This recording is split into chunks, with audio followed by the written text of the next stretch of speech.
Hello everyone, welcome to my channel. তো আজকে আমি দেখাবো কিভাবে মাইক্রোসফট অফিস ওয়ার্ডে যে আপনি লিখছেন সেই লেখার মাঝখানে যে গ্যাপগুলো আছে সেই গ্যাপ বা স্পেস সেগুলো কিভাবে ছোট বড় বা কমাবেন বা বাড়াবেন। ঠিক আছে, তো এখানে চলে আসুন।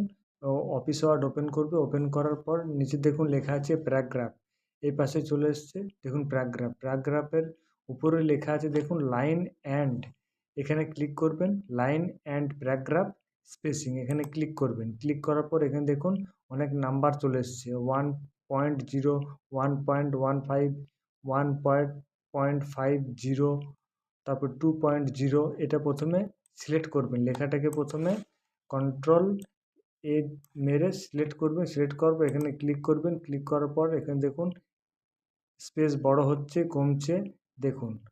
তারপর নিচে দেখুন লেখা আছে অ্যাড স্পেস বিফোর প্যারাগ্রাফ, এখানে ক্লিক করবেন, দেখবেন আরও ছোট হয়ে যাবে।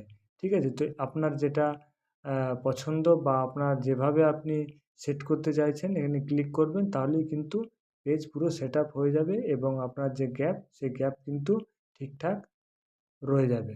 ঠিক আছে, তো এরকম ছোট ছোট আপডেট পেতে গেলে আমার চ্যানেলটিকে অতি অবশ্যই লাইক এবং শেয়ার করবেন এবং থ্যাংক ইউ।